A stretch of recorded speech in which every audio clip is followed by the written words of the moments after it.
Hi friends, welcome back to our YouTube channel. അപ്പോൾ ഇന്ന് നമ്മൾ എളുപ്പത്തിൽ തന്നെ ഒരു പയറ് മെഴുക്കുവരട്ടി ഉണ്ടാക്കാൻ പോവുകയാണ്.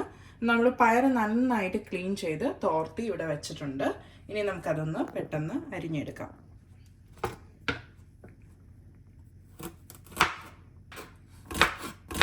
അപ്പം നമ്മളിവിടെ എടുത്ത് വെച്ചിരിക്കുന്ന പയറ് ഫുള്ള് നമ്മൾ കട്ട് ചെയ്ത് കഴിഞ്ഞിട്ടുണ്ട്. അടുത്തതായിട്ട് വേണ്ടത് സബോളയാണ്.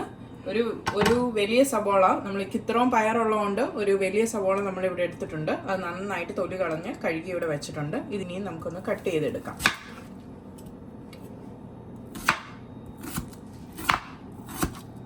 നീളത്തിൽ ജസ്റ്റ് ഒന്ന് കട്ട് ചെയ്തെടുക്കാം. ഇനി അടുത്തായിട്ട് കുറച്ച് പച്ചമുളക് വേണം. നമുക്ക് പയർ അധികം തന്നെ ഉള്ളതുകൊണ്ട് ഞാനിവിടെ ഒരു 4-5 പച്ചമുളക്, ചെറിയ പച്ചമുളകാണ്, നല്ല എരിവുള്ള പച്ചമുളക് എടുത്ത് വെച്ചിട്ടുണ്ട്. അതിനി നമുക്ക് ജസ്റ്റ് നെടുവേ ഒന്ന് കട്ട് ചെയ്യണം. കഴുകി വൃത്തിയാക്കി ഇവിടെ വെച്ചേക്കുന്നതാണ്. നെടുവേ ഒന്ന് കട്ട് ചെയ്തതിന് ശേഷം നമുക്കിങ്ങനെ ചെറുതായിട്ടൊന്ന് കട്ട് ചെയ്തെടുക്കാം. അപ്പോഴേ എരിവ് ഇതിൻ്റെ അകത്തോട്ടൊക്കെ നന്നായിട്ട് ഇറങ്ങത്തുള്ളൂ. അപ്പം നെടുവേ തന്നെ കട്ട് ചെയ്യാൻ ശ്രദ്ധിക്കാം. ഇനി അടുത്തായിട്ട് നമുക്ക് വേണ്ടത് കുറച്ച് ചെറിയുള്ളിയും വറ്റൽമുളകുമാണ്. ഇത് ശരിക്കും പറഞ്ഞാൽ ഇത് ഓപ്ഷണലാണ്. ഇത് ആഡ് ചെയ്താൽ കറിക്ക് നല്ല ടേസ്റ്റ് കിട്ടും, നമ്മുടെ മെഴുക്കുവരട്ടിക്ക് നല്ല ടേസ്റ്റ് കിട്ടും. അതിനായിട്ട് ഞാൻ കുറച്ച് ചെറിയുള്ളി, അതായത് 4-5 ചെറിയുള്ളി എടുത്തിട്ടുണ്ട്, ഒരു 2-3 വറ്റൽമുളകും എടുത്തിട്ടുണ്ട്. ഇതൊരു സീക്രട്ടാണ്. ഏത് കറിക്ക് ഇത് ആഡ് ചെയ്താലും നല്ല ടേസ്റ്റ് കിട്ടും. പ്രത്യേകിച്ചും മെഴുക്കുവരട്ടികൾക്ക് ഏറ്റവും ടേസ്റ്റ് കിട്ടുന്ന സാധനമാണ് ചുവന്നുള്ളി വറ്റൽമുളകും. അപ്പം നമ്മൾ ഇതൊരു ഇടിക്കല്ലിലേക്കിട്ട് ചെറുതായിട്ടൊന്ന് ഇടിച്ചെടുക്കാം. അപ്പം നമ്മുടെ ഉള്ളിയും വറ്റമുളകും നന്നായിട്ട് ഞാൻ ചതച്ചെടുത്തിട്ടുണ്ട്. ഇനി അത് നമുക്കൊരു ബൗളിലേക്ക് മാറ്റാം. ക്രഷ്ഡ് ആയിട്ടുള്ള ചില്ലി ഉള്ളെങ്കിൽ അതാണേലും യൂസ് ചെയ്യാം. ഇനി അടുത്തായിട്ട് വേണ്ടത് 2 തണ്ട് കറിവേപ്പിലയാണ്. അതും കഴുകി വൃത്തിയാക്കി വെക്കുക. അപ്പം നമുക്ക് നമ്മുടെ കറി ഉണ്ടാക്കാനായിട്ട് സ്റ്റാർട്ട് ചെയ്യാം. അതിന് വേണ്ടി ആദ്യം തന്നെ ഒരു കടായി എടുത്ത് നമ്മുടെ ഗ്യാസ് ഓൺ ചെയ്ത് വെച്ചിട്ടുണ്ട്. അതിലേക്ക് നമുക്ക് കുറച്ച് വെളിച്ചെണ്ണ ഒഴിച്ചു കൊടുക്കാം. വെളിച്ചെണ്ണയോ സൺഫ്ലവർ ഓയിലോ നിങ്ങൾക്ക് ഏതാ ഇഷ്ടം എന്ന് വെച്ചാൽ അത് യൂസ് ചെയ്താൽ മതിയാവും. അപ്പം നമ്മുടെ എണ്ണ ചൂടായിട്ടുണ്ട്. അതിലേക്ക് നമുക്ക് കുറച്ച് കടുക് ഇട്ട് കൊടുക്കാം. അപ്പം നമ്മുടെ കടുകൊക്കെ നന്നായിട്ട് പൊട്ടിയിട്ടുണ്ട്. ഇനി അതിലേക്ക് നമ്മുടെ സീക്രട്ട് ഇൻഗ്രീഡിയൻസ് ആയ ചെറിയുള്ളി, അതുപോലെ തന്നെ വറ്റൽമുളക് ഇടിച്ച് വെച്ചിട്ടുണ്ടായിരുന്നു, നമ്മൾ അത് ആഡ് ചെയ്യുകയാണ്. അതൊന്ന് ജസ്റ്റ് നമുക്ക് ഇളക്കി കൊടുക്കാം.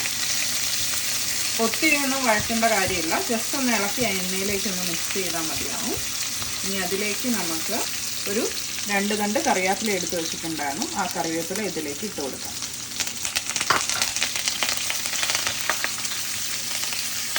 അതും ജസ്റ്റ് ഒന്ന് മിക്സ് ചെയ്താൽ മതിയാവും. ഇനി അതിലേക്ക് നമ്മൾ അരിഞ്ഞു വെച്ചേക്കുന്ന ഒരു വലിയ സവോള ഉണ്ടായിരുന്നു, ആ ചെറുതായിട്ട് ഇങ്ങനെ അരിഞ്ഞു വെച്ചിട്ടുണ്ട്, അതിട്ട് കൊടുക്കാം. അത് നന്നായിട്ടൊന്ന് മിക്സ് ചെയ്യാം. പിന്നെ അതിനൊപ്പം തന്നെ നമ്മളിവിടെ നെടുവേ കണ്ടിച്ച് വെച്ചിരിക്കുന്ന പച്ചമുളകുണ്ട്, അതും ഇട്ട് കൊടുക്കാം. ഇത്രയും സാധനങ്ങളൂടെ ഇനിയൊന്ന് വഴറ്റിയെടുക്കണം. ഇത് നന്നായിട്ടൊന്ന് ഇളക്കി കഴിഞ്ഞതിന് ശേഷം നമുക്ക് ഇനി അതിൻ്റെ അകത്തേക്ക് ഇച്ചിരി ഉപ്പ് ഇട്ട് കൊടുക്കാം. അപ്പോൾ പെട്ടെന്ന് തന്നെ സവോള വേഗം ഒന്ന് വഴണ്ട് വരും. അപ്പോൾ നിങ്ങൾ എല്ലാവരും പറഞ്ഞ് കേട്ടിട്ടുണ്ടാവും പെട്ടെന്ന് തന്നെ ഉപ്പിട്ടാൽ സവോള വഴണ്ടുവെന്ന്. അത് ആദ്യം സവോള ഒന്ന് നന്നായിട്ട് ആ എണ്ണയ്ക്കകത്ത് മിക്സ് ചെയ്തതിന് ശേഷം വേണം നമ്മൾ ഉപ്പിടാൻ. അപ്പോഴായിരിക്കും നമുക്ക് കറിക്ക് കൂടുതൽ ടേസ്റ്റ് കിട്ടുകയും സവോള നന്നായിട്ടൊന്ന് വഴണ്ട് വരുന്ന. അപ്പം നമുക്ക് ലേശം കറിക്ക് വേണ്ട ഉപ്പിട്ട് കൊടുക്കാം സവോളയിലേക്ക്. അപ്പോൾ ഒന്ന് മിക്സ് ചെയ്ത് ഇനി നമുക്കൊന്ന് ഈ സവോള വഴണ്ടാൻ വേണ്ടിയിട്ട് വെയിറ്റ് ചെയ്യാം. സവോളയൊക്കെ വേണ്ട വിധം ഒന്ന് വഴന്ന് കിട്ടിയിട്ടുണ്ട്. ഇനി ഇതിലേക്ക് നമുക്ക് നമ്മുടെ പയർ ഇട്ട് കൊടുക്കാം. നമുക്കിത് നന്നായിട്ടൊന്ന് ഇളക്കി നമ്മുടെ സവോളയൊക്കെ ആയിട്ട് ഒന്ന് മിക്സ് ചെയ്തെടുക്കാം. അപ്പം നമ്മുടെ പയർ നന്നായിട്ട് സവോളയിലേക്ക് ഒന്ന് മിക്സ് ചെയ്തിട്ടുണ്ട്. ഇനി നമുക്കിത് ഒന്ന് മൂടി വെച്ച് വേവിക്കണം. അതിനായിട്ട് നമുക്കിതൊന്ന് അടച്ചു വെച്ച് ലോ ഫ്ലെയിമിലിട്ട് വേവിച്ചെടുക്കാം. ഇനി ഇത് ഇടയ്ക്ക് നമുക്ക് മൂടി തുറന്നിട്ട് ഒന്ന് ജസ്റ്റ് ഇളക്കി കൊടുക്കുകയും അതുപോലെ തന്നെ വെന്തോന്നൊന്ന് നോക്കാം. പയർ നന്നായിട്ടൊന്ന് വാടി വന്നിട്ടുണ്ട്. ഇനി നമുക്കിത് വെന്തോന്നും കൂടെ നോക്കാം. കുറച്ചുകൂടെ വേകാനുണ്ട്. അപ്പോൾ ഈ ടൈമിൽ നമുക്ക് അത്യാവശ്യത്തിനുള്ള ഉപ്പ് കുറവാണെങ്കിൽ നമുക്കത് ഇട്ട് കൊടുക്കാം. നന്നായിട്ടൊന്ന് ഇളക്കി മിക്സ് ചെയ്യാം. എന്നിട്ട് ഒന്നുകൂടെ നമുക്കൊന്ന് മൂടി അടച്ചു വെക്കാം. അപ്പോൾ എപ്പോഴും ശ്രദ്ധിക്കുക, ഇടയ്ക്കിടയ്ക്കൊന്ന് തുറന്ന് ഇളക്കി കൊടുക്കണം, അല്ലേ അടി പിടിക്കാൻ ചാൻസ് ഉണ്ട്. പയറൊക്കെ നന്നായിട്ട് വെന്തിട്ടുണ്ട്. അപ്പം നമുക്കിത് ഒരു സെർവിങ് ബൗളിലേക്ക് മാറ്റാം. അപ്പം നമ്മൾ വളരെ എളുപ്പത്തിൽ തയ്യാറാക്കിയ പയർ മെഴുക്കുവരട്ടി ഇവിടെ റെഡി ആയിട്ടുണ്ട്. അപ്പോൾ വീഡിയോ ഇഷ്ടപ്പെട്ടിട്ടുണ്ടെങ്കിൽ ലൈക്ക് ചെയ്യുക, ഷെയർ ചെയ്യുക, സബ്സ്ക്രൈബ് ചെയ്യുക. ഇനി ഇതുപോലുള്ള ഈസി റെസിപ്പീസുമായിട്ട് വീണ്ടും നമുക്ക് കണ്ടുമുട്ടാം. Till then, goodbye.